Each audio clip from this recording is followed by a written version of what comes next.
Hello again. It's been a while. Over the past month, I had the opportunity to visit a friend's roastery here in KL, Bad Artist Coffee Company in PJ, Kuala Lumpur. It all started with a simple conversation about coffee roasting. Since launching my own coffee business, I've always been curious. What does it take to actually roast coffee and run production? Meet Han, the owner of Bad Artist Coffee Company, and this is Andrea. She's a barista and also manages the business side of things. Bad Artist just opened its space early this year, and once you step inside, you'll love the warm, semi-industrial design. It's calming, spacious, and perfect for enjoying a cup of coffee. They also run workshops, from cupping, talks, and sharing sessions, making it a great place to learn more about coffee.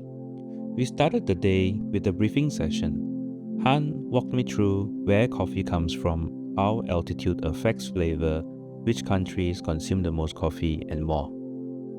We also covered specialty coffee, a term that refers to high-quality coffee beans graded 80 points or above on a 100-point scale. These coffees are sourced from specific farms, carefully processed, and roasted to bring out their unique characteristics. Before the workshop, I prepared 2 kilos of green beans, 1 kilo of Brazil Santos, and 1 kilo of Ethiopia Santa Golba.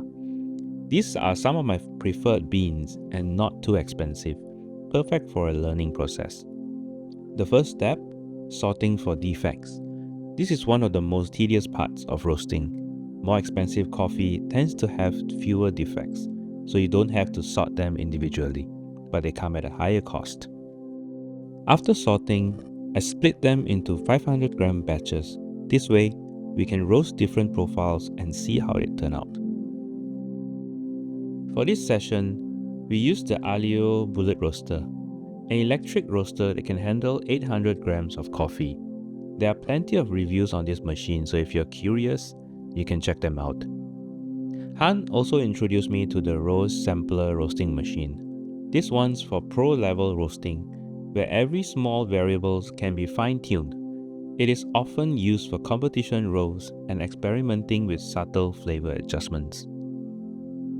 Han walked me through the controls of the bullet roaster. He started by roasting a small batch while I took notes on temperature, time, and changes in the beans. Taking notes is a great habit for new roasters. It helps you understand the numbers and decide when a roast is complete. As the coffee roasts, it goes through several stages. The raw stage, drying phase, yellowing, browning, first crack, development stage, and second crack. Next, it was my turn. I won't go into detail on the exact temperatures, but you can see the roast profile chart on the screen. By minute 7, you can hear the first crack of clear popping sound, almost like popcorn. At this point, the beans have expanded and released moisture, signaling a key development stage in roasting. After the first crack, the roast profile can be adjusted. This stage determines final flavors. A short development gives brighter acidity, while a longer one creates deeper chocolatey notes. If the roast continues, a second crack occurs. This is when oil starts appearing on the beans, signaling a darker roast like French roast or Italian roast. Understanding these stages helps you control the flavor and consistency of your coffee. We roasted 4 batches in a single day. Now, we let them rest for 24 hours before moving on to the next step. I arrived early in the next morning, and of course, I made myself a cup of coffee. Inside the roastery, you'll find a poster of the Coffee Taster's Flavor Wheel, a tool used to identify tasting notes in coffee. It categorizes flavors from fruity and floral to nutty and chocolatey. This helps roasters and baristas fine-tune their brews and describe flavors more precisely. The next day began with a defect sorting. This step helps remove inconsistently roasted beans. Lighter, yellowish beans can taste grassy, while darker ones may add bitterness to the cup. We then prepared the beans for cupping. The standard cupping ratio is 12 grams of coffee to 200 ml of water, with the grind size slightly coarser than espresso, closer to sand. We poured hot water, 93 degrees, into the cupping bowls and smelled the wet aroma.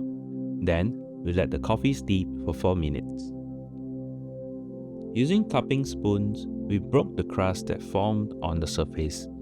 Pushing the grounds to the back of the bowl, this releases more volatile compounds, enhancing the aroma. Next, we used 2 spoons to remove the remaining grounds and foam. After allowing the coffee to cool about 13 to 15 minutes, it was time for the best part, tasting. We use cupping spoons to scoop the coffee and slurp it quickly.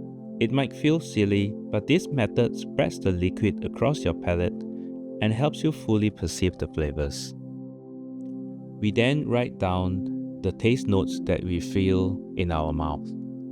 This concludes the entire roasting process and workshop. This entire experience gave me a deeper appreciation for coffee roasting and production. Huge thanks to Han, Andrea, and the team at Bad Artist Coffee Company for this incredible learning opportunity. If you're in KL, definitely drop by their space. Who knows, you might just find yourself diving deeper into the world of coffee. If you enjoyed this video and want to see more content on coffee roasting, espresso brewing, and more, make sure to like, subscribe, and hit the notification bell. Drop a comment if you ever tried roasting your own coffee or if you have any questions. See you in the next one.